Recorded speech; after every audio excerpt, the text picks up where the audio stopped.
Welcome, everyone. It's my real pleasure and honor to be able to introduce and help moderate this session, which is called Birth of a Genre, Reframing Language in Deaf Ethnographic Film. It's a first for the RAI Film Festival, and I hope it will open up many more of these kinds of sessions and the creativity and possibility of ethnographic film as it expands into the world of deaf and disabled filmmakers is truly, truly exciting. I also want to take just a moment to thank the very hardworking team here. We have, of course, Stephen Hughes, Haneen Habib, Katerina Sartori, and last but definitely not least, our wonderful interpreters. I'll just give them their first names, Andy and Marion, who will be assisting us today. Thank you so much for your access support. I also want to say, I want to mention at this session, the very important day that it is. It's not only International Women's Day, but it's also the day when the funeral is being held for the world famous and world changing disability activist Judy Heumann, who played an essential role in creating disability rights and justice in the United States, but in many, many other locations. She has a phenomenal story. If you've not seen the film Crip Camp, which has fantastic accommodations on it, I recommend you do so to just get a better sense of what it means to always have an inclusive framework that includes everyone. So I'm going to, I have the pleasure to introduce our speakers today who will then, or our presenters today who will then take over. At the end, then we have the opportunity for Q&A. We have some preference for people putting questions in writing, if that's possible, in the Q&A app, which is at the bottom of the screen. So not, if that suits everyone. So we look forward to conversation at the end. I'll just say I so love the work of Annalise and Aaron and the Mobile Deaf Project, which is so creative. And I have learned from them important phrases like deaf cosmopolitanism and ASL imperialism. So there's much more to learn as well. I know you're going to really enjoy this session. So it's a pleasure to introduce Annalise Custers, who is Associate Professor in Sign Language and Intercultural Research at Heriot-Watt University, where she's been working since 2017. She leads a deaf research group undertaking the project Deaf Mobilities Across International Borders, Visualizing Intersectionality and Translanguaging. You'll see some of the products of that fantastic project today. That has received funding from the European Research Council. Annalise has a BA in philosophy from the University of Leuven, an MA in social and cultural anthropology from that same university, and a Master's of Science in Deaf Studies, and a PhD in Deaf Studies from the University of Bristol. Since 2004, Annalise has engaged in ethnographic research in Suriname, Ghana, India, the UK, and at several international deaf events and workplaces. Her expertise is the study of deaf spaces, language practices, language ideologies, transnationalism, mobilities, and sign language media. Annalise currently investigates international sign and sign multilingualism in the context of professional mobility. She has directed 7 ethnographic documentary films. They are fantastic, and they focus on multilingual and multimodal communication involving deaf people. In 2016, she received the Jean Rouch Award from the Society for Visual Anthropology for her ethnographic film, pardon me if I'm not pronouncing this correctly, Ashera, Gestures and Signs in Mumbai. Dr. Erin Moriarty Harrelson is an assistant professor and program director for deaf studies at Gallaudet University in the US. Before coming to Gallaudet, she was based in Edinburgh, Scotland, as a research fellow with the transnational project, Deaf Mobilities Across International Borders that I just mentioned. Dr. Moriarty Harrelson's current work is situated at the intersection of anthropology, visual methods, and applied linguistics. She is focused on the study of multilingual, multimodal languaging practices, language ideologies, deaf spaces, and ethnographic research methods. She has conducted ethnographic research in Southeast Asia since 2009, and her current work focuses on deaf tourist mobilities and trans-languaging in Indonesia. She obtained her PhD in anthropology from American University in Washington, DC, and holds an MA in communications from Johns Hopkins University in Baltimore, and a BA in anthropology and art history from Smith College. In 2014, she was one of 6 people selected as a member of the first cohort of the Fulbright National Geographic, Fulbright National Geographic Digital Storytelling Fellowship, and conducted ethnographic research for that in Cambodia. So it's my pleasure now to turn things over to our presenters today. Thank you. Hello, everyone. Hello. I just first of all want to start by sharing my screen.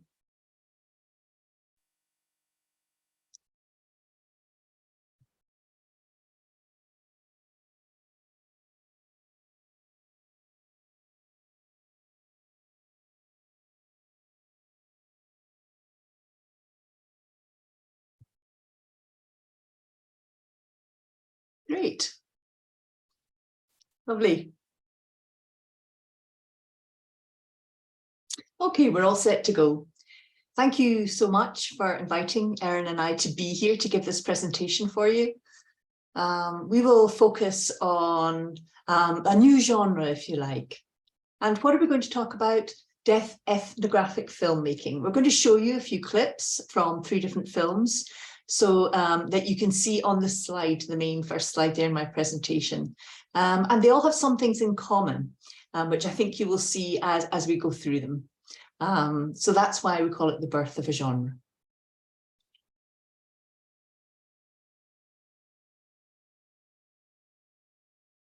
I'm just moving the slides on.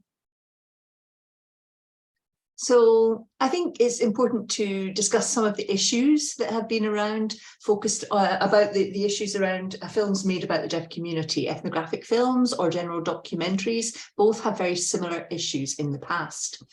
Many of these films have been made by hearing filmmakers and editors.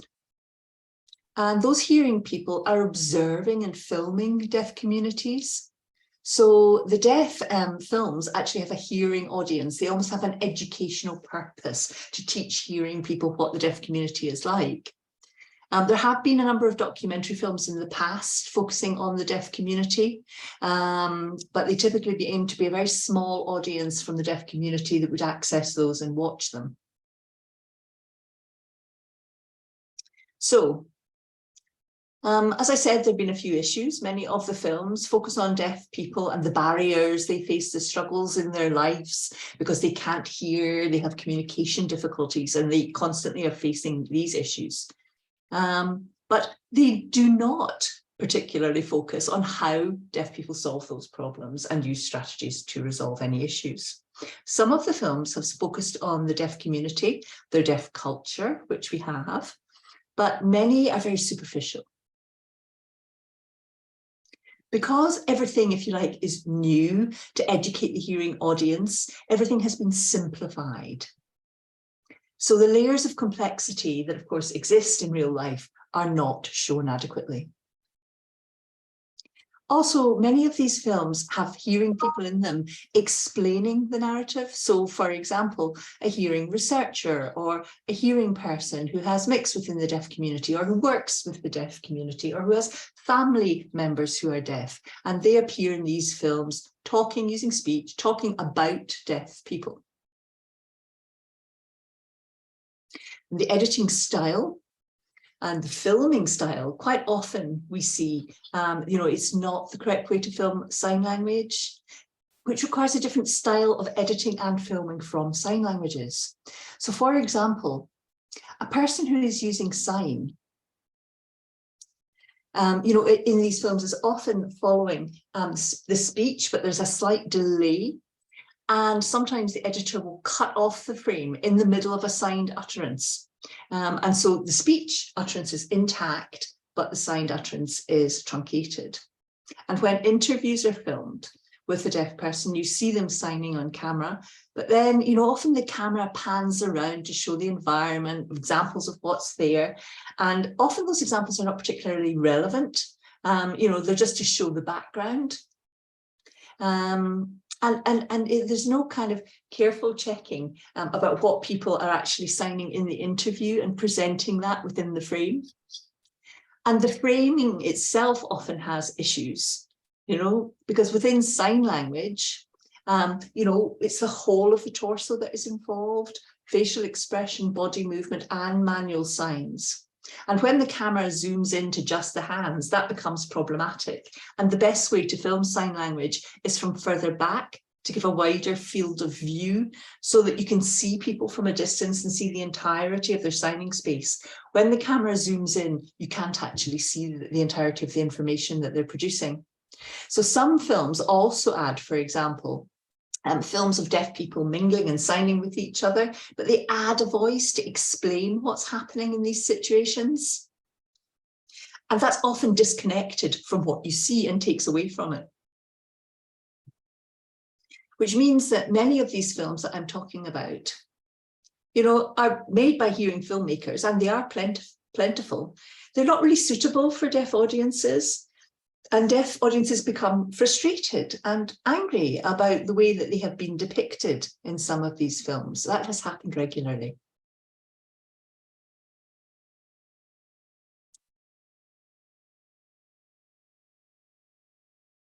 So Erin and I and our team, we worked together to come up with, I would try to attempt a different style, a different way of working. So our films are all deaf-led. The research team, the cameraman, the editing team, the interviewers, everything has been led by deaf people. So our film is based on research, ethnographic research. Erin and I are both anthropologists. And so we would conduct considerable research before we made a film on the basis of our findings. The aims of our films are to disseminate knowledge, but that's not our primary aim. Our films are, yes, they're for information, but they're not to educate a hearing audience. We want the deaf audience to watch them and learn something as well from them, not just hearing audiences to learn about the deaf community. We want to spark thinking in some of our audience. And the way that they have been edited, they capture full examples of signing utterances. It's very interesting, the way that people sign, what they're signing, how they use signs has all been captured in the editing process. And only people who are fully fluent in sign languages can understand the humour or pick it up directly from the sign language. So there are many layers of complexity involved in our films. And the editing, of course, was all done through sign language communication. The editing team all signed. There's no voiceover added in parallel to the signed text. So hearing people who don't sign can watch the film using the subtitles. The fact that there's no sound is important for a deaf audience. We decided it was better to have no sound or to leave the natural background sound rather than add it. So some of the film clips we will show you today do have some sound, but you will hear its natural sound that has been captured by the camera during filmed, not added later as an audio clip. Just what's picked up by the camera in the filming process. No special audio equipment, no equalizers, nothing involved in adding sound to the original film. Our films focus on language. We are framing language in our films. So our language is clearly seen in the frame, and the topic of our films is often the use of language as well.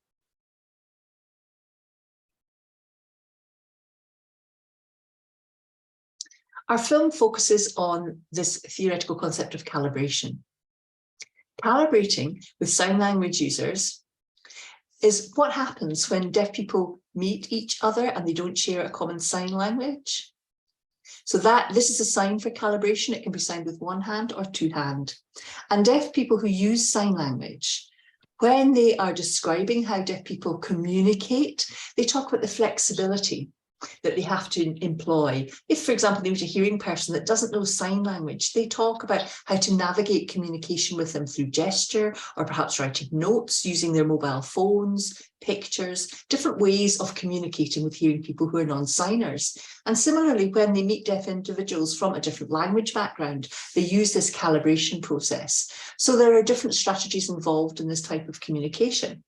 For example, if these deaf people use many different sign languages, they may add more clear, distinct mouth patterns to their manual signing. They may fingerspell words in order to enhance understanding between the two participants. So we have tried to capture this in our filmmaking process. And up to now, we've seen many films focusing, on natural sign language, and people are framed in a box against a green screen, but we wanted to film people and their skill in communication and their flexibility just in their everyday life settings.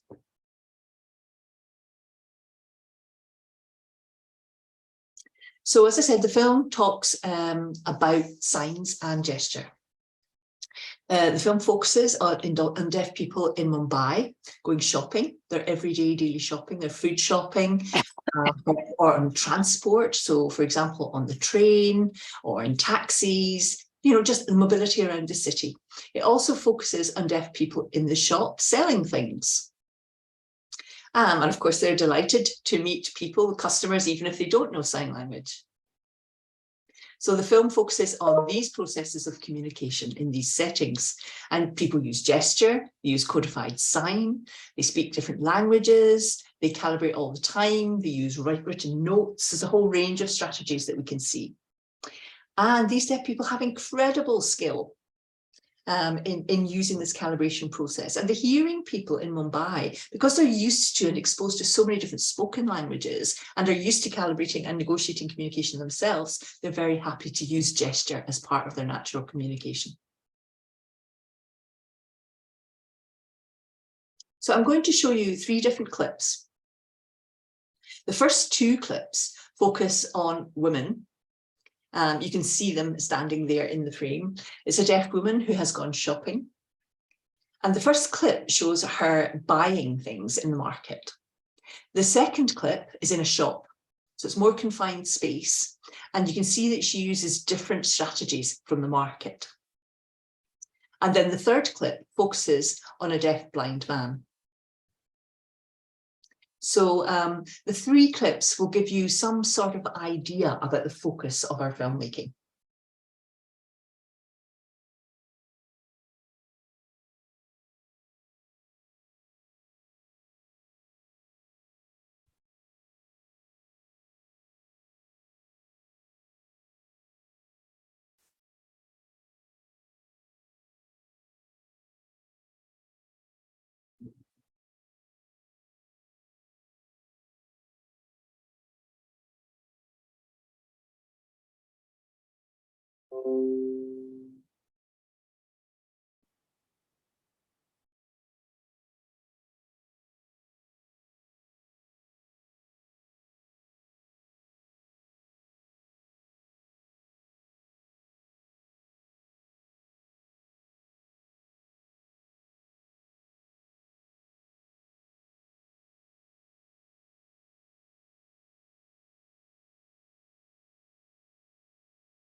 So you can see within the market, she's meeting hearing people who do not know sign language, but they are skilled at using gesture as part of their everyday communication. But here in the UK, it's a little bit different. Hearing people are more reserved. They don't naturally use gesture in their everyday communication.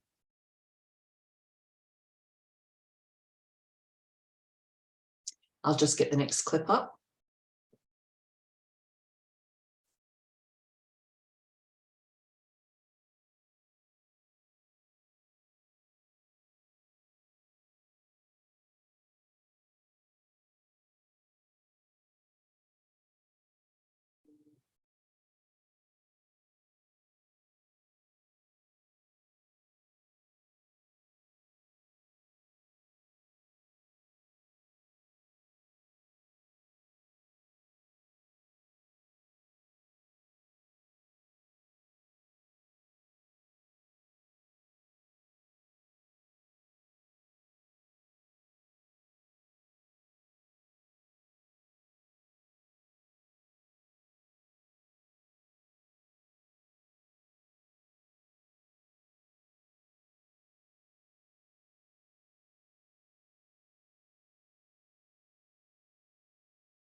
So that shows an indoor shop and the different way of communicating between the two people. Regularly, the woman will use writing. The film also captures breakdowns in communication when misunderstandings occur. And the woman has many different ways of calibrating her communication to make sure understanding takes place. She also is writing using 2 different languages, Gujarati and also Marathi. And now let's move on to the third clip with the deaf-blind individual.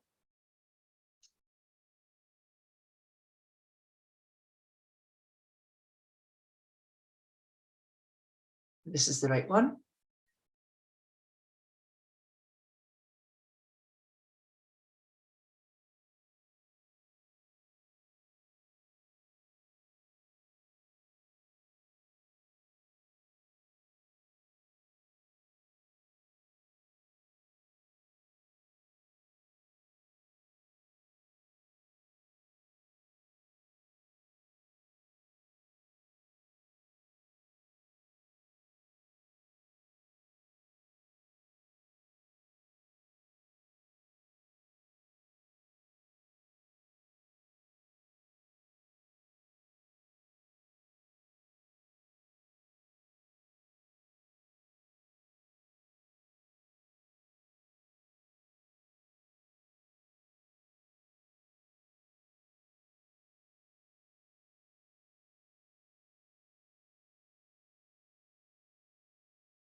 So you can see the deaf-blind person can calibrate his communication when the vendor is not understanding him, and he's finding different ways to communicate what he wants. And when he gets given the biscuit, he checks. He's very specific about the type of biscuit he wants. And so he's changing his ways of communication through calibration to make sure that he's properly understood.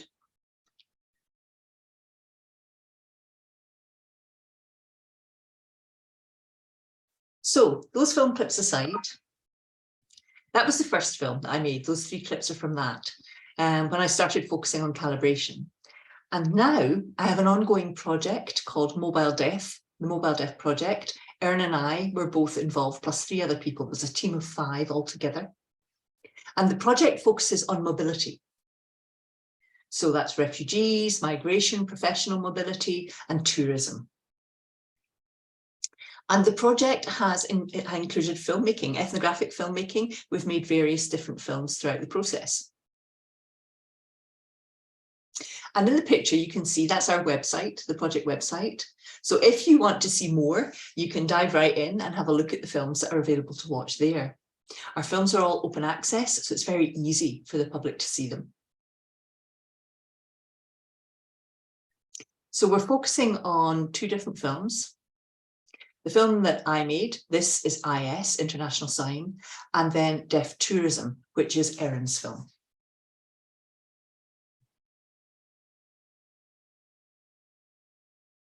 So I want to show you a trailer for the film.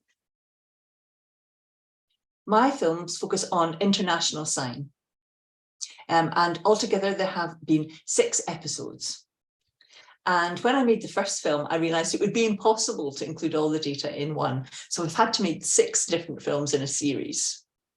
This is the trailer for the first of those 6 in the series.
So I'm going to explain a little bit more about this clip.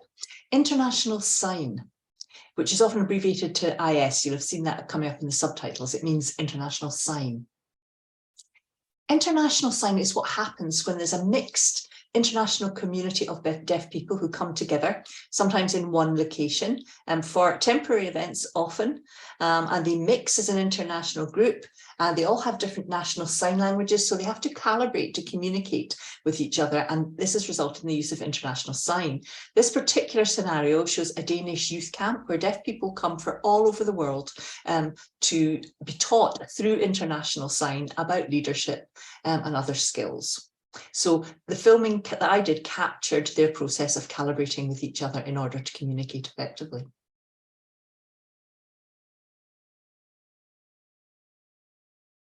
So a small example of calibration. This is a meeting between 2 deaf people. There's one Korean woman and one Czech woman here, both deaf in the clip. And you will see they have a little bit of a communication breakdown. They don't really understand each other. So let's have a look at how they tried to solve this communication issue.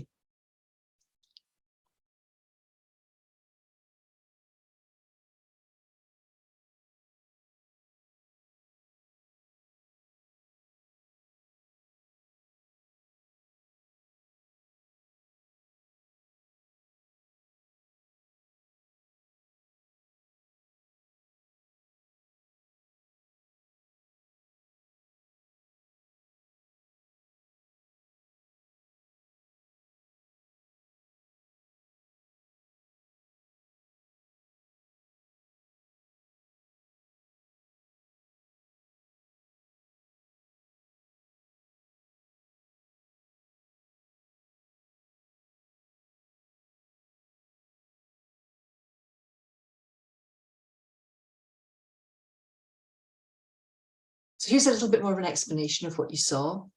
The woman from the Czech Republic is trying to explain where she's from, and she signs her country's name, Czech Republic. The Korean woman doesn't understand. So the Czech woman signs Prague. This is the sign for Prague, and hoping maybe the Korean woman would understand, but that didn't work either. So she changed her strategy to use finger spelling, which means she manually spelled out every single letter in the word Czech Republic. So she started to spell, but the Korean woman was obviously not picking it up, because in Korea, the finger spelling system is very different in their sign language. So the Czech Republic woman said, okay, I have to find an alternative way. She had another strategy up her sleeve. So she thought about the map of Europe, and drawing in the air, she placed Germany, the Czech Republic, Poland, by explaining the shapes of the countries and where they were in relation to each other, trying to create a visual map in the space between them. And the Korean woman was still confused. And so the Czech Republic woman said, well, okay, later I will show you on a map. So you can see this process. The Czech woman was trying various different strategies and went from one to the other, quite quickly calibrating her communication to try and resolve the issue. There's one more example of calibration, and then I'll hand over to Erin. This clip is from the same group in Denmark, the international course Frontrunners for Young Deaf People. And you can see two of the teachers here.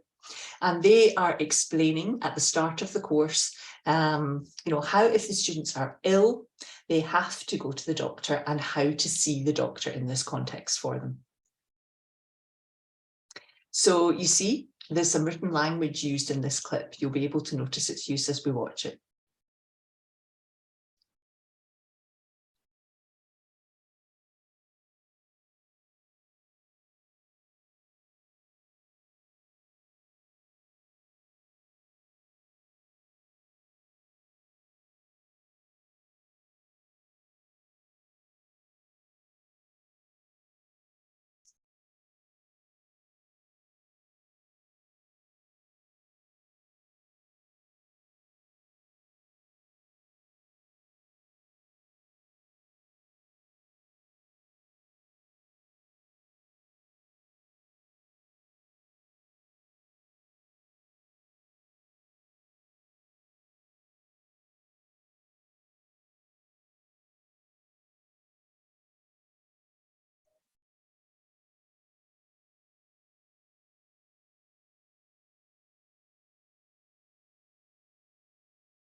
So you saw there, they were talking about the use of writing.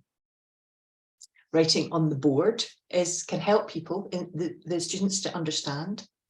They use signing, and then suddenly an occasional fingerspelled term comes up in English, which is spelt out letter by letter, as I described before, but sometimes the students don't pick up the finger spelling. And when it's written on the board, it's easier for them to understand.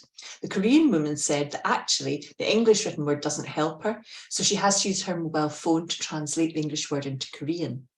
And the person next to her is finger spelling for her. The Korean woman is entering the letters into her phone, but of course that didn't work. So she passed her phone to her partner next to her, who typed in the word, and then the phone translated it into Korean written language. And the Korean woman understood.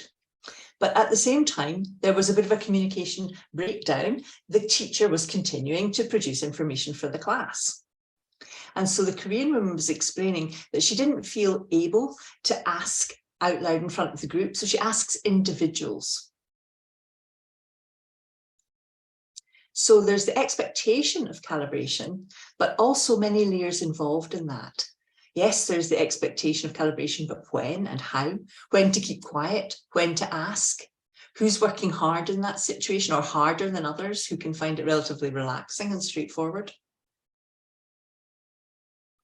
So the process of communication, you can see from the different film clips I've shown you that, it's very rare to see this in films. And that's why we were particularly wanting to capture this natural communication between deaf people, the strategies that they use when issues occur.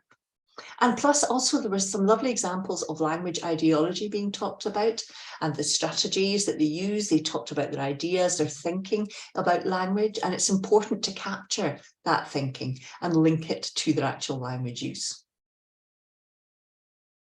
So I will now pass over to Erin, who will continue the presentation.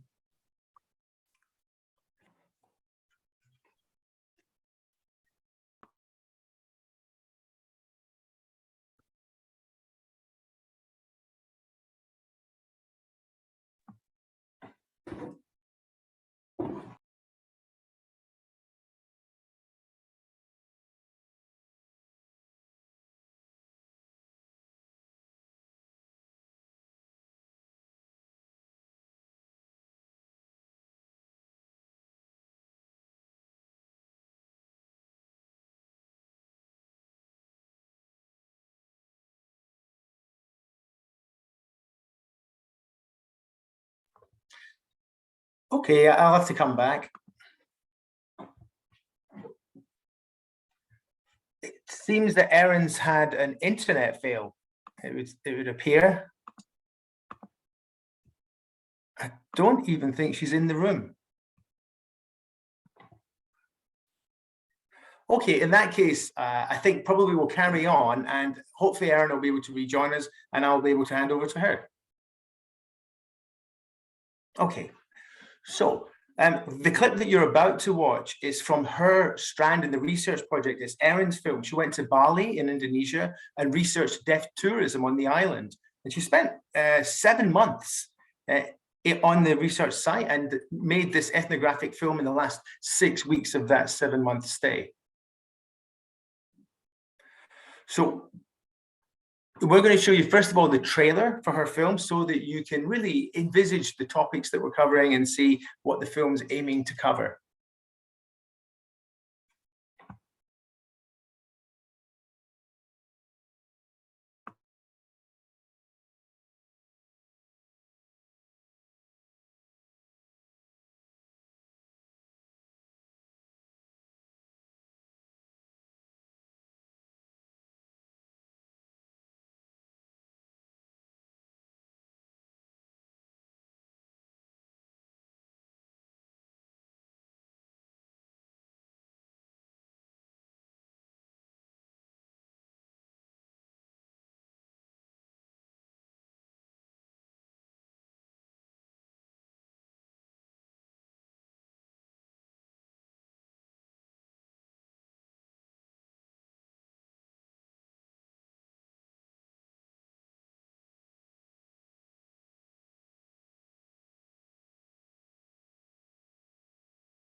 Okay, so that film was quite different in terms of its context. It was unusual, it was recreational, tourism, something that we don't see very often. But this topic gave us some parallels, even with some of the previous examples in terms of calibration, translanguaging, what influences there were on the communication being from different languages, desires to exclude some languages from that mix. A lot of the same ideologies and attitudes come to the fore.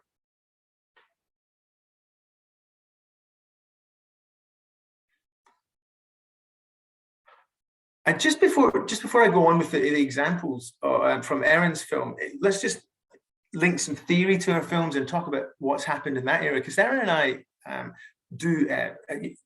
been to ethnographic film festivals with our work, and we've shown our films and clips of our films, and a lot of people in the audiences give us these interesting reactions. Some of them you can see. These are mostly hearing people.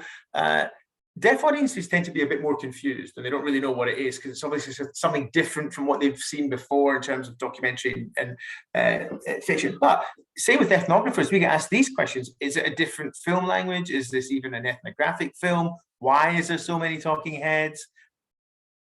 And, surely there should be more information shots, those sorts of things. But, and we also get asked about the sound. Shouldn't there be extra sound or music or something of, the Atmos sound have been recorded better? So that's a lot of the commentary that we get. And clearly, people in the audience and hearing audiences aren't getting them. They aren't understanding essentially what our films are about. And look, people are interested and they're keen to learn, and there's lots to learn. There's no doubt about that. But they have these kind of worries and concerns linking to this idea of what genre the films are.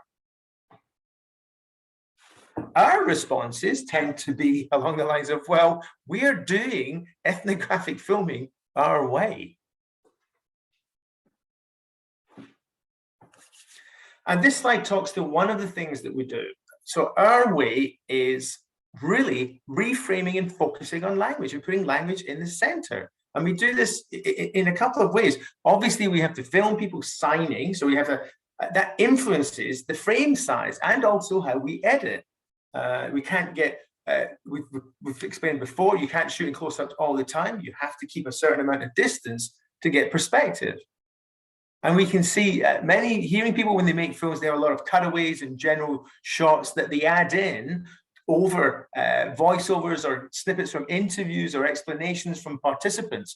And often those are done, so you've got two streams of information, the visual and the audio. We can't do that. We simply can't. We have to cut to where the signing is at. And then to the examples of signing and then back again. So there's a lot of intercutting between the different visual sources. The second way that we focus on language and really put it in the middle is, because we're focusing on this idea of calibration. We're not looking at some sort of weird ideal universal language that everybody uses. Calibration is an attitude, a motivation, a process, and importantly, a language ideology. We see people with different ideologies opposing one another, saying opposite things, and that's really important, of course, to research. As anthropologists, we love that kind of grist for the mill, and we've made sure that they're in our films and in our filmmaking. So yeah, okay, the frame size is this. It is sort of, there are some limitations, but we have worked with those limitations to create something new, a new genre.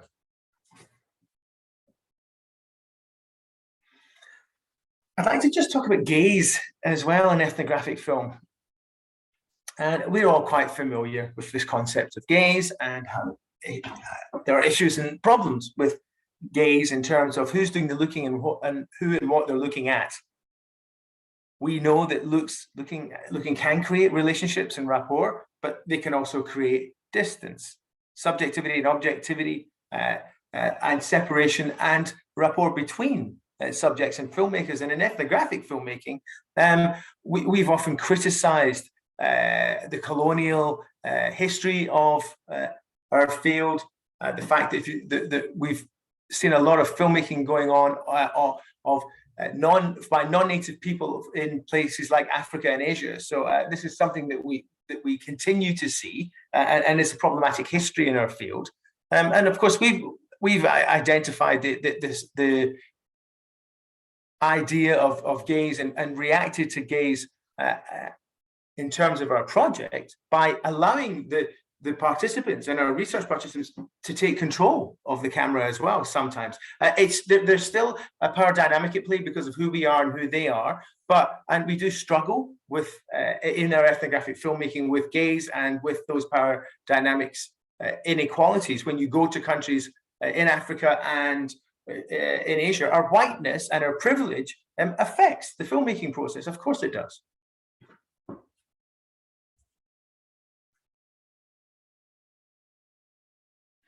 But what we have discovered, I suppose, is what we would now call a death gaze. And let me explain a little bit about that in terms of filmmaking, directing, editing, all those sorts of things. And we were able to spot at various junctures our emerging deaf gaze. So obviously we look at things differently as deaf people. We're influenced by visual communication and communities. But it is the white deaf gaze that's shaping a lot of this because of our privilege. So that issue still exists because of that. Now, to go back to one of my films, Ishari, which was situated in Bombay. Again, I realized as a white person, I was going to India to make a film about their communication. Or I was living in India at the time. So I tried to adopt the processes of and to think about the gaze in terms of myself and the documentary participants. I'm now going to show you a brief clip. There were two trainee deaf cameramen from Belgium in India with me. And so they were doing the bulk of the filming work. And you can see from this clip, I'll just show you this.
Okay, so what we were trying to do is empower the local people and train them up to be the camera operators themselves. But at the same time, still, it was clearly my white perspective that shaped the filmmaking process, because the idea of making a film that was focusing on gestures and how it's used between deaf and hearing people in India and in Mumbai was mine, seen through my eyes, through my lens. And, you know, we would see a very different result if we were to film this in the UK or anywhere like that. And that was my experience, is that British people, I was surprised by how much Indian people could gesture. It gave me the idea for the film. So it's my experience of living in the UK and India that gave me the privilege to make that observation. And when for the Indians, when a white person talks about gestures, they think that they're signs. Now, because these gestures don't exist within Indian Sign Language, but they are a massive system within India, there was a real, there was different perspectives between myself and the local Indians in terms of what constituted sign and gesture. They didn't see them as separate, whereas in my the paradigm that I had in my head was that the gestures and sign languages are separate. So there were certain miscommunications and interesting cultural differences, and they were solved in the filmmaking process by the film. I had somebody called Sujit, who's an Indian person. He's actually now my husband. And I worked with him in doing the interviews of people. We worked together at all stages of the filming, and it then really allowed me to involve him more in the film and create a bridge between my Western gaze and his Indian way of gesturing, navigating, and constructing his world.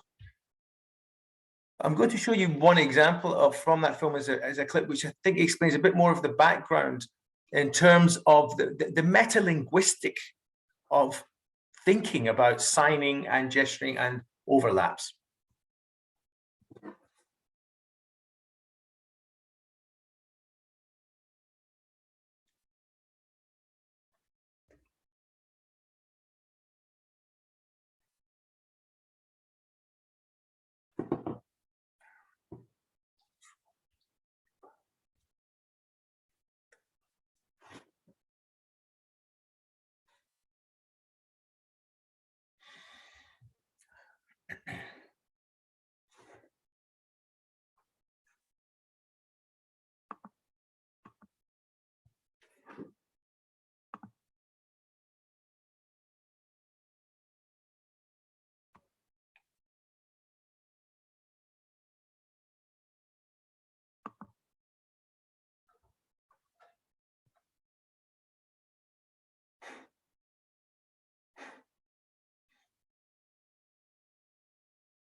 Okay, so throughout the film and the filmmaking, Sujit appears and becomes a participant, and he is this sort of bridge for the audience's Western eyes as well, and he deconstructs a lot of what's going on and explains a lot of what we're observing.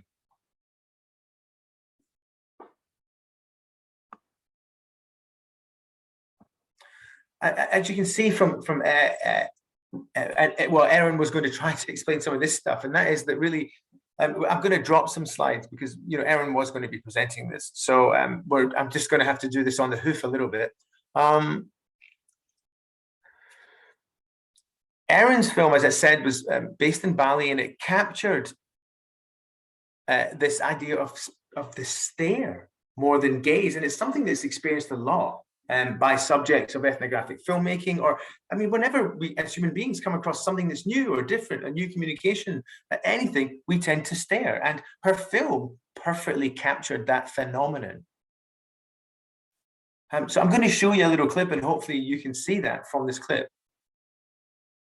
So what you see happening is this is a forest trip. The tourists go on to see some monkeys, which are all over the place in Bali, and it's a very common tourist thing to do. There's a deaf woman from Germany, and she's got a little tub of cream, and one of the monkeys steals her cream from her, and she's trying to explain to this man here, who's obviously a park ranger or something, and she's trying to explain that her little tub of ointment's been stolen by a monkey and she wants it back. And what we see happening is a couple of things in this clip. First of all, the way that she calibrates and tries to work out a way to communicate with him, this hearing guy. And secondly, what we also see is gaze of other people in the background as they watch her strategizing with this guy. So have a look for yourselves.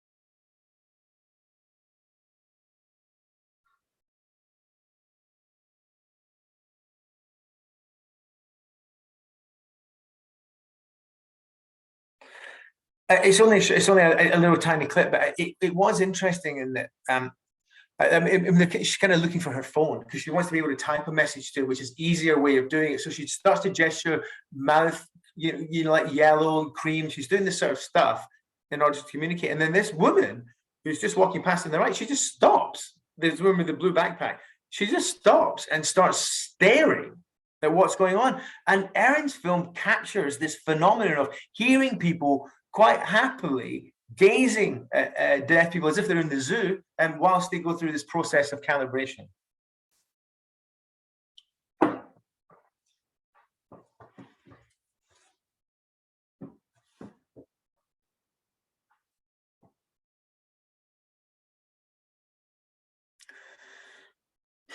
So deaf people were going there too, obviously, to be tourists and look at the monkeys, okay? And they're also looking at things as if they're in the zoo, and this is what tourists do. You go and you look at new experiences. You got the, there's all these different chains in the gaze going on, isn't it? I suppose you've got the monkeys being stared at and gazed by the deaf tourists being gazed and stared at by the hearing tourists, and so on. It's like a chain.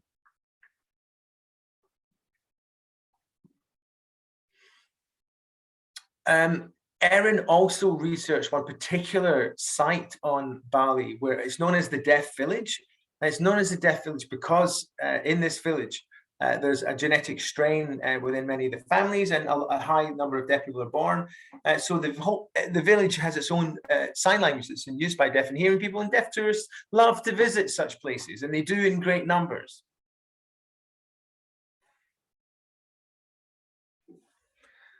Now, the reason that we were that people visit is it is, again, going back to gaze and the tourist gaze. They want to look at and peer into this different world, this deaf utopia where everybody can marvelously sign to each other in this beautiful village, and they have this very romanticized view of what they're going to see.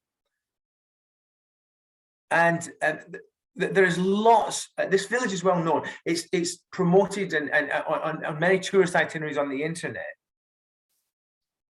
And other filmmakers go there, so there's a lot of gazing going on. There's people filming tourists that are gazing at the deaf villagers, and we were trying to capture as much of that as possible. Also, I mean, we don't have time to show, and you can, of course, watch the full film online. What it does show is it's very interesting comparisons between a Singapore film crew that turn up at this deaf village at the same time. So what you've got is you've got some deaf filmmakers and you've got some typical hearing filmmakers arriving from Singapore. And what we did is we captured the differences in their gaze. You could see what the Singaporeans were coming to film was very different from what was being observed and captured by the deaf crew. And those contrasts are in Erin's film.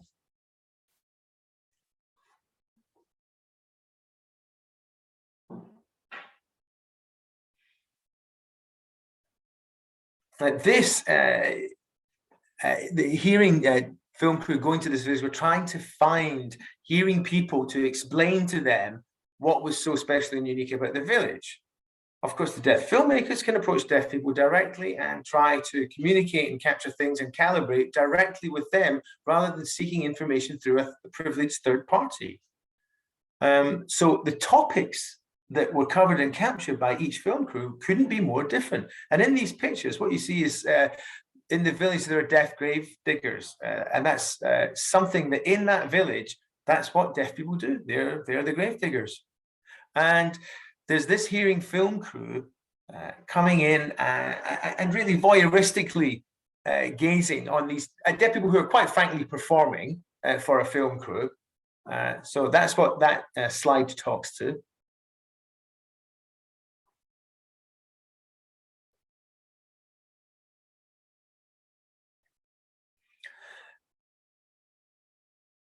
I mean, Erin's focus was more on the tourists rather than the villagers. So she's very much focusing on the deaf tourists there and wanting to interview people from the village about the tourists. But that proved problematic, actually, more difficult than we assumed, because the people in the village are used to performing in a certain way whenever a camera is pointed at them. They've got a famous local sign language, and the white people come here and point a camera at them, and they're very used to giving examples of their sign. But ethnographic filmmaking, of course, is a different genre completely. We're really wanting to not do that, not use the villagers in that way at all.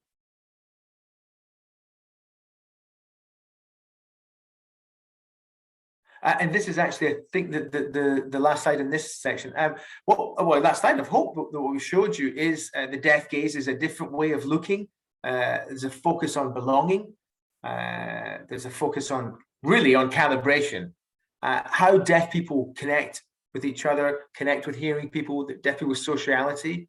It centers language and languaging practices in order to help us examine the multi-layered aspects of deaf people's lives, which include oppression, differences from hearing people, whiteness, non-whiteness, all those aspects of their lives.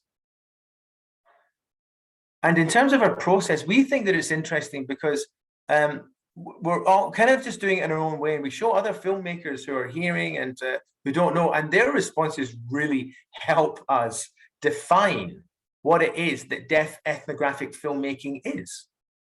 And it gives us new insights about our own genre. So what do we, what makes a good ethnographic film? I'm interested to hear your views and have a discussion about that, and to get some insights from your gaze. I'm going to stop in a minute, but just before I do, I'd just let you know that we have a 2-day conference. Our Project Mobile Deaf is nearing its 6-year project end, and we're going to have a wind-up conference on the 2nd and 3rd of June. If you want to know more about our films and our research, you are more than welcome to come to Edinburgh. It's also online too, so you can register for it that way. Thank you very much. And that's the end. There's some readings, and that's the end of the presentation.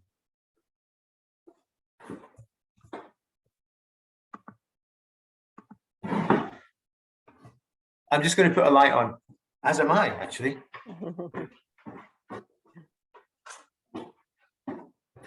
So I really want to say thank you so much for a fantastic presentation. We're so sorry. Apparently the internet has gone out in Erin's neighborhood in Washington. We're trying to figure out a way to bring her back on, but Annalise, you're totally ready for showbiz because you stepped right up. And also we recognize that these projects are all very interlinked with your really amazing Deaf Mobilities project. So thank you so much.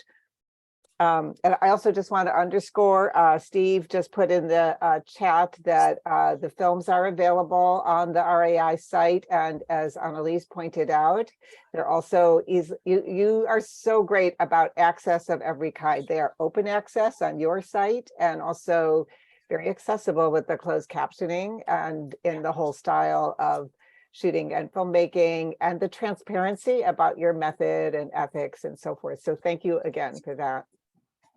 So I just want to remind, we have a wonderful audience here. I want to remind people that we welcome questions. We have about 20 minutes. If you can type them in the chat, that would be ideal. But I'm going to take the privilege of being moderator here to start off with some questions for Annalise. And I'm trying to keep my New York pace down for Andy, who's doing a spectacular job, just like Marian. Thank you for our interpreters. So one of the, so I've been doing work on what people are calling new disability media these days, but it wasn't, but anyway, there's been a lot of really fantastic experimentation by disabled and deaf filmmakers going on for a while. What you guys are doing is amazing. So we recently had an issue of Film Quarterly magazine with a special dossier called New Disability Media. And the authors in that text have a number of them adopt a term that was actually coined by, I want to get the name right, Jenny Seeley, who is a deaf theater person that has run a theater, if I'm saying it correctly, I think called, I don't remember, it's in the UK, sorry, Jenny, yeah, anyway, and she coined the term called aesthetics of access. And I see that all over your work, and I would love to. So let me just say a little more about what that means, which is to say, if you are making the kinds of films you're making, which is you're telling us about all these, aesthetic principles you have, which are calibration, which is about where the camera locates itself to be able to see not just close-ups of hands, for example, which might be a hearing person's mistake, but the whole body and context and gesturing and all the things that we see in your films that make communication so rich. It seems to me you've done such a great job of pointing out a number of principles that I think are part of the aesthetics of access. And just to clarify that a bit further, so one of the objections some people have been raising is it's not about just putting the closed captioning or audio description in the case of making a film like Vision Portraits made by a blind filmmaker, that audio description or closed captioning or other things, they are incorporated as principles of filmmaking from the beginning. They are not slapped on at the end as an afterthought, which once again would suggest that the films are made for non-disabled audiences, with disabled audiences as the afterthought, as opposed to a primary the primary point of reference, for example. I wanted to just throw that out there. I think you've given us so many things to think about that I think, that bring that about, where the camera placement, also what you talk about in your writing as ASL imperialism and also deaf cosmopolitanism. I think those are really fantastic aesthetic principles we see worked out beautifully in your films. I'm going to bring up one other thing you don't write about, which was especially interesting to me because you and Erin both do a great job of what I would call casting. You pick really fantastic characters who are part of your ethnographic research. You've obviously, become very friendly with them, apparently also married someone.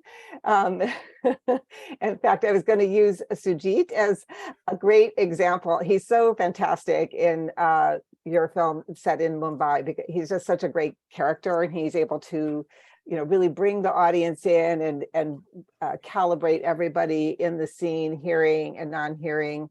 I would say also in Erin's film, the Balinese deaf tour guide, Wahyu, he's similarly fantastic as a kind of character. So I just want to also bring up casting because it's so essential.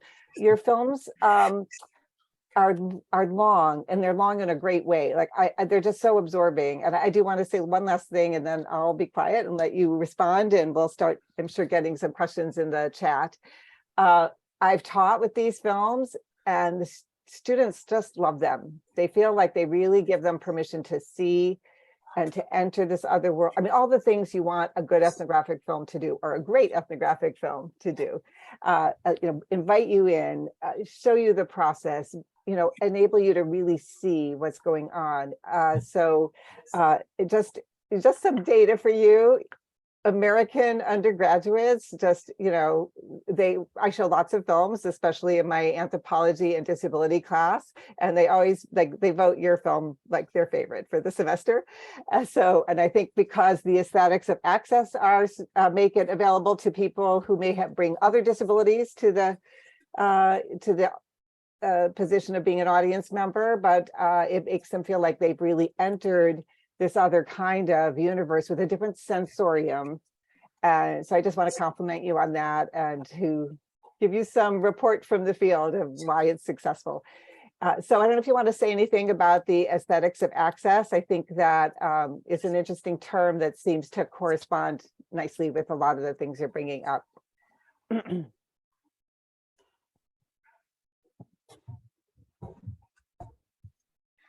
Thank you. Thank you. That's very interesting, because a lot of deaf people, they have complicated feelings about that word access, because for a long time, a lot of the discussion has been about access to hearing space, access to hearing space. How can the community be included in hearing space? And a lot of academic research has focused on that as well. How can deaf people access hearing mainstream spaces? So that word access is something that has mixed feelings within the community. And we're more interested in what's going on within the community, with each other, what's happening there. But you are right. There are access issues within our community as well. You know, we're making communication accessible for each other through calibration.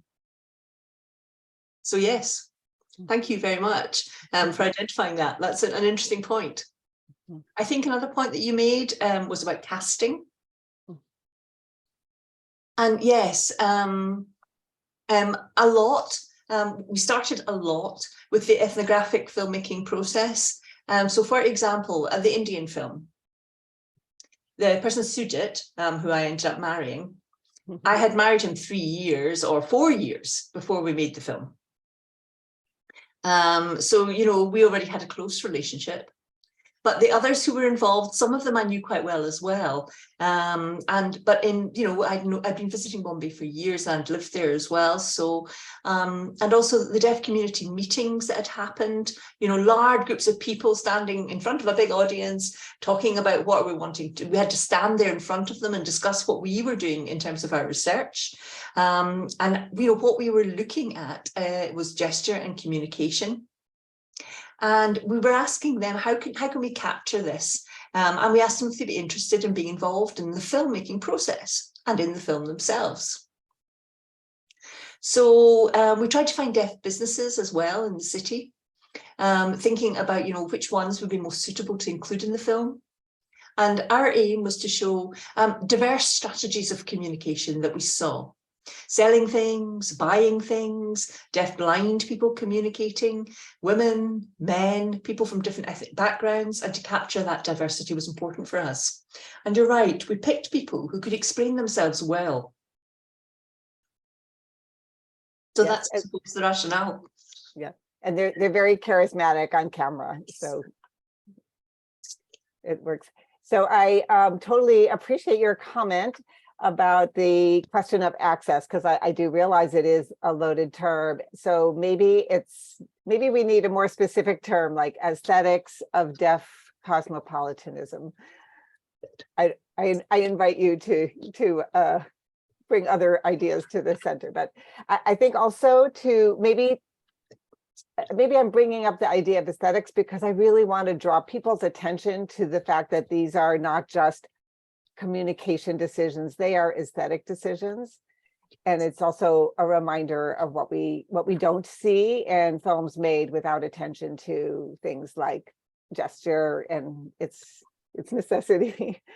So yeah, I don't know if you have other thoughts of that. I have some other questions, but I do want to be sure people have a chance if they would like to put anything in the chat. I'm feeling very lively because it's, you know, the early afternoon in New York, but I know it's the evening in your part of the world. So I wanted to talk a little bit about the two things about like training people. So I really appreciated what you were describing about having these sessions to kind of for casting and to invite people and to inform people about what it would mean to participate.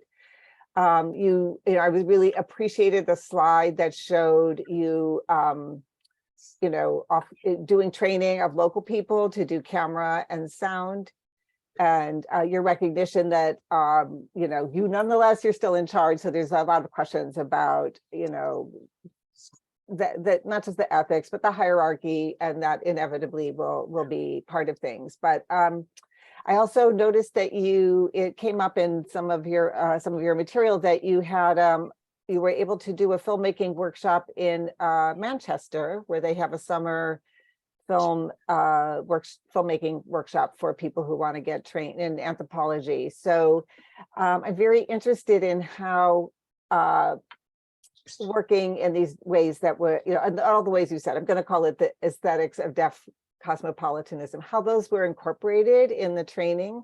We're actually doing some here in we're at NYU, where I have a program. So we're bringing in Georgina Klieg and some others and some other blind artists to talk about what it would mean to incorporate audio description. because one of our students has become very interested and is working with a blind subject in her film, for example. So I just wonder if you could talk a little bit about how you teach this. I also want to really, I think it's my experience, people get very nervous about incorporating these kinds of differences into their filmmaking practice, and it's not that hard. And I think it's very exciting, and I think you've shown us how exciting it is. So anyway, I don't know if you have anything to say about the teaching, the the effort to bring local people into your projects in such a really important way, and what's, into some of the strategies for teaching about, this is the wrong word, more accessible kinds of ways of making film, other ways of making film that are more incorporative of diverse audiences and subjects.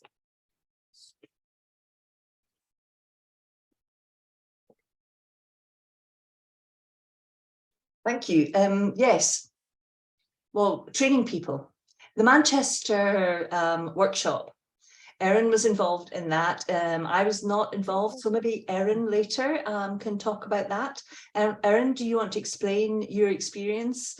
The focus was hearing people in there, wasn't it? Just to sure, I can do that. I'm sorry, I just to let you know that a tree fell over in my neighborhood and the internet disappeared. So here I am. I've managed to dash into work at Gallaudet University. So I'm terribly sorry about not making it. So yes, I was involved in a filmmaking school, I think with Amandine, and also with a couple of people that were here. It was absolutely fantastic.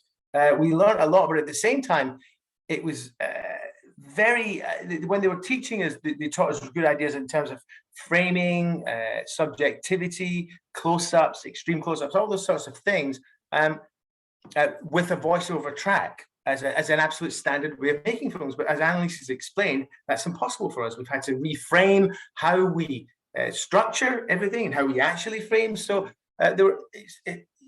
I wonder what people think when they look at my films and the mobile deaf films, because they are so different stylistically. They are full of more what are called talking heads, but given that we can't do voiceover, it's forced us to be creative in other ways. And also how we trained people to make our style of film. That was interesting in itself. The Indian person, an Indian person came to Belgium called John, and he then went to India to train other local people there who already made films. But they were more about fictional stories, the films that they made. So we were trying to train them how to make ethnographic films, explaining the difference, that there's going to be less of the fancy camera work, that we are really wanting to focus on the communication process, how to frame communication and calibration in the shots. And it wasn't easy to ensure they understood that. And then later on, in our other films, we worked with the same filmmaker, Jorn, and he recruited different people for different films. So for different films, he's worked with different people, but he has always been our key person involved. And the process to make those other people understand what we want to do, to focus on calibration, to communication, on translanguaging, on global cosmopolitanism, is quite a long process. And it's interesting. We try to work with other filmmakers, deaf people from the UK who already have made documentary films, and we wanted to try working with them. So we explained to them our ethnographic films and what we wanted to achieve with them. But they had a very different conceptualization about how to make films. They wanted scripts, they wanted timed shots and all of this. And Jorn was just the perfect match to work with us. And the process was very smooth because he understood our aims. Thank you so much. And that's really helpful. And Erin, welcome back. I'm glad there was not more damage than seems to have occurred. I'm going to turn to the chat now. We have a question from Kathy Greenhall that says, are there any ways of articulating the kinesthetics language of deaf participants and crew and the contested notion of access from earlier experiments in choreology, acting, training, dance, film, etc.? It's written in the chat. It's a complicated kind of layered question. So I don't know if either of you would be interested in taking that. And I'm going to layer it on with one more question that came in from Kenny Glennan. Thank you for the presentations, and have you considered making an ethnographic fictional film? That's an interesting question. So those are some things coming in from our audience. I see Kathy Greenhog has opened her camera. Welcome. So Erin, do you want, you haven't had a chance to respond, so I don't know if you, and also I just want to tell you that I was giving a lot of props to you and Annalise for your fantastic work and how engaging it is, and how much I recommend it to everyone to watch and to teach and show in their different contexts. So Erin, do you want to respond to that chat question?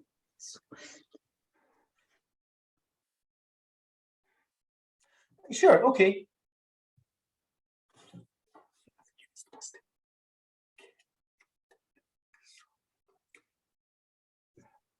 Is the person who asked the question here? Yeah, Kathy is on screen. Yeah, I'm here. Yeah, I'm a cinematographer, so I'm used to looking at gesture. So I'm very interested in the ways that people move that aren't whatever dominant ways of moving. And I've seen that a lot in things like dance, film, and acting training. Now, obviously, this is language, not just a kinesthetics. But you must be moving around different parts of the body than you would otherwise, or at least you alluded to some of that. So, and I don't think it necessarily makes a simple that it. I slightly disagree that it would make a simpler film, or to just follow simple methods. I think there's massive array of aesthetic devices here available to explore.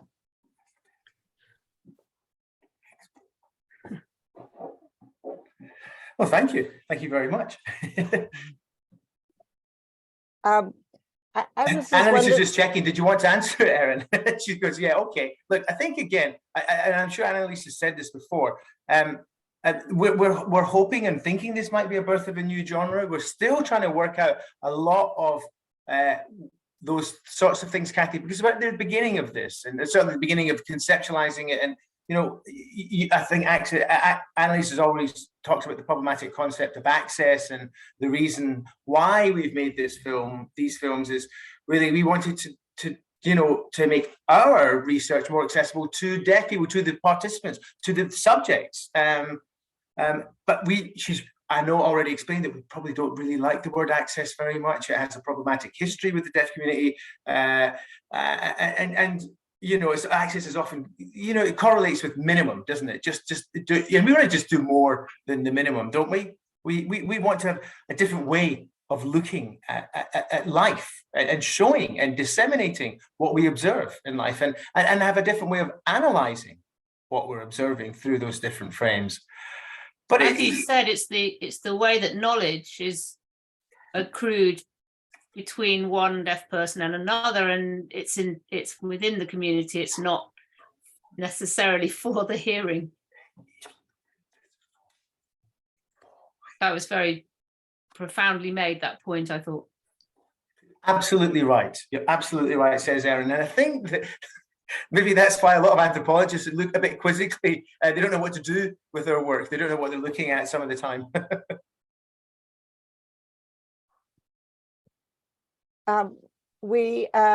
Thank you so much. That was such a generative question, and coming from your point of view as a camera person working it with different ways people think about their body. So I think that's really helpful.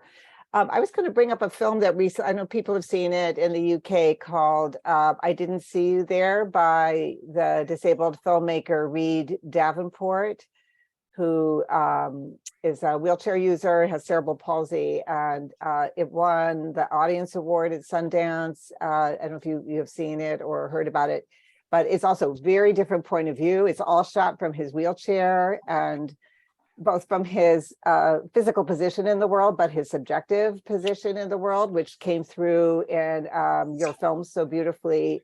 So I just think there's a great, it's exciting to see that this work is being ever more appreciated. out in the big world, if we call that Sundance. And also I think it's also so important. I have written about this with my wonderful colleague Raina Rapp, which is disability and deaf and other forms of body mind difference are very late to the table in our field. And I think your films really show us the value of that research. Your research is so fantastic, and I'm just in admiration of the all the different places you've worked and what you've shown us, but also that you've opened up the genre of ethnographic film to get away from all the received wisdom and shown us not just new ways of seeing and understanding the world, but also how essential it is to have the film. I mean, I can read about the concept of calibrate, but when I watch your films, I understand it so differently. Obviously, I have much to learn, but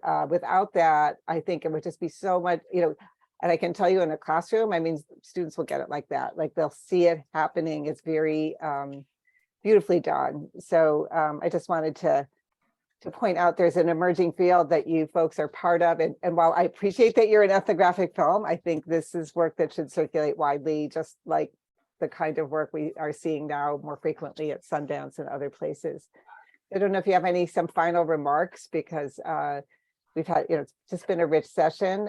Maybe I'll let Erin start. Erin's saying, look, I'm actually interested to hear from my colleague that went to Manchester, Andy Lawrence. Can we give him just a moment? Sure. Yeah, he taught us. So I'm curious to know what he's got to say. Yeah, hi Andy. And, thank you for a very, very nice presentation. And it's wonderful to see how the work's emerged.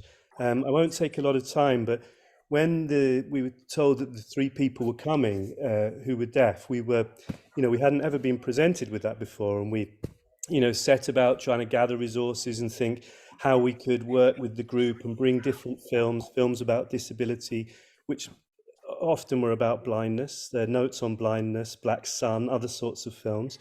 But then once we started going with the exercises, as you will know, Faye, from the handbook, we use simple exercises around a process, an event, an oral testimony. So we thought, well, we leave the oral testimony out and we'll concentrate on the process and the event.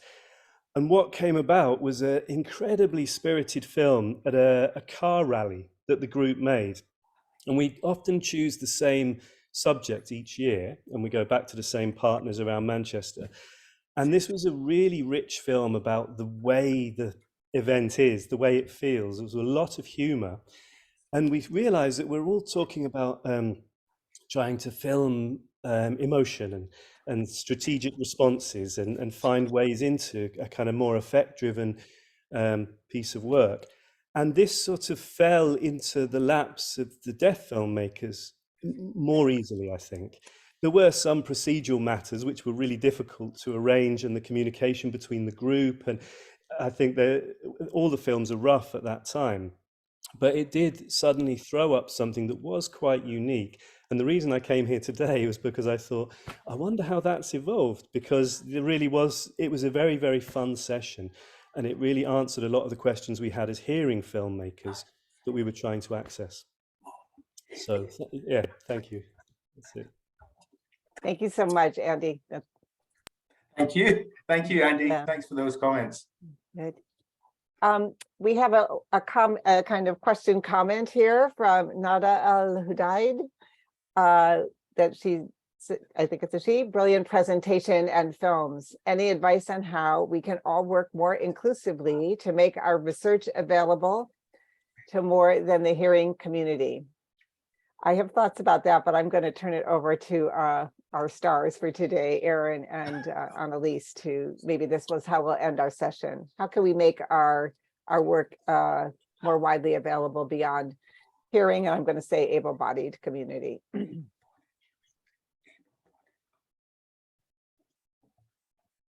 Look, I think the fundamental thing is, first of all, caption it. Make sure everything's captioned. That's the very, very first step, okay? More visual ways of filmmaking are more inclusive to more people, not just deaf people. And I think that a lot of our learnings will benefit everybody. It's not just applicable to deaf people, deaf filmmaking, deaf ethnographic filmmaker, or even disabled. There's some learnings in here that go wider than that. Thank you. Annalise? No, I agree with what Erin has said. I don't really have anything more to add. Subtitling is very important. And just to add, you know, sound audio description is an important factor for access as well. Yes, and I am going to revise the phrase aesthetics of access blank to get another word. We'll work on that, although it has been used widely. I'm just going to say, as someone who's worked on many film festivals, when we about 20 years ago at the Margaret Mead Film Festival, we started working with a disability film festival in New York, Real Abilities. And actually in our conversations about getting this session set up with Steve and Katerina and others at the RAI, it's like, there's got to be disability film festivals in the UK that you could start to partner with as well. We learned so many things, like we had to take out seats in certain theaters so we could have enough room for power chairs.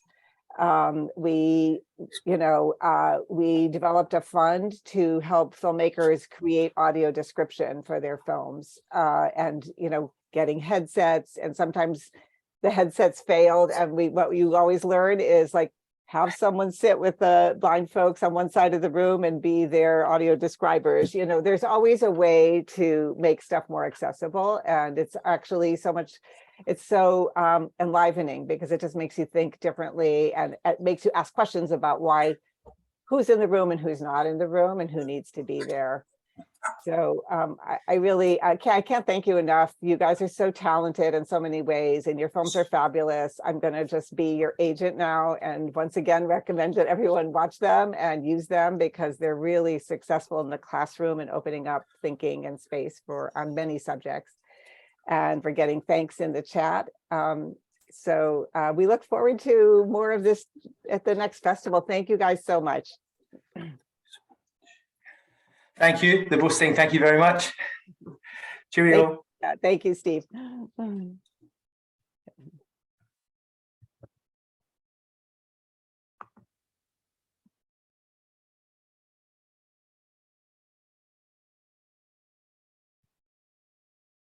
Hey, Steve. Yeah. I got to stay on for a minute just to say that thank you. I'm so happy we did that. That was just wonderful. Poor Erin. I don't know what happened, but she got her internet back on. Amazing for